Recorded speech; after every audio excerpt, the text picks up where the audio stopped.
जी क्या है मुद्दा?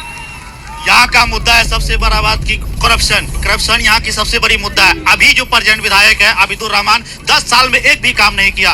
अब अररिया की जनता बदलाव चाहती है। हम लोग किस पार्टी को मौका देंगे? हम लोग राष्ट्र अलमा काउंसिल पार्टी को देखना चाहते हैं। राशिद अनवर बल्ला छाप को देखना चाहते हैं। बल्ला छाप वाले नेता कहाँ है भाई? बल्ला छाप की आवाज बहुत यहाँ पर गूंज रही है। कहाँ है आपके नेता? बताइए। आइए बताइए। मंच नहीं दिया है। कहाँ नेता? कौन है? कहाँ है? मैम सबसे पहले तो मैं ये पूछना चाहता हूँ एनडीए और इंडिया महागठबंधन दोनों क्या कहता है चीफ मिनिस्टर के नाम पे सरकार के नाम पे कितना दिन वोट लेंगे? यहाँ कोई काम नहीं हो रहा, इसीलिए हम चाहते हैं इस बार अररिया में बदलाव की आंधी है। सिर्फ राशिद अनवर चलेगा। इनका बल्ला छाप, आप ही बल्ले छाप से उतरे हुए हैं। सिक्सर लगाएंगे या बोल्ड हो जाएंगे? सिक्सर लगेगा। अररिया की आवाम बताएगी सिक्सर लगेगा कि नहीं लगेगा।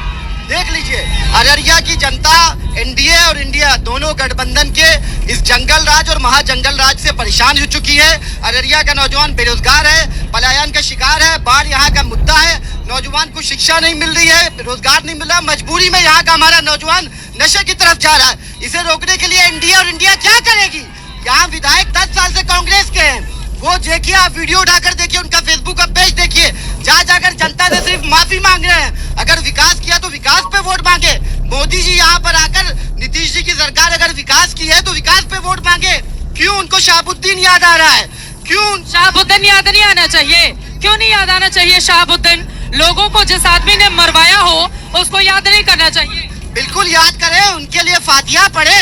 अनंत सिंह को भी तो याद करें, मोकामा को भी तो याद करें। गए तो जेल में, अनंत सिंह जेल में, अनंत सिंह जेल। अरे जेल में सिपाही उनका पंखा लेके चल रहा है। यहाँ फैन पंखा लेके चलता था, जेल में सिपाही पंखा लेके चलेगा, हाथ में सूटकेस लेके चलेगा। ये बिहार की जनता बर्दाश्त करेगी? बताइए, बर्दाश्त करेगी? नहीं करेगी। अररिया में सिर्फ बल्ला चलेगा, राष्ट्रीय उलमा काउंसिल का बल्ला यहाँ चलेगा। और अररिया पूरे बिहार को और यहाँ पर देखिए, कहा जाता है कि जो मुस्लिमों का वोट है या महागठबंधन को जाता है या एआईएम वाले ने कितना अच्छा परफॉर्म किया था।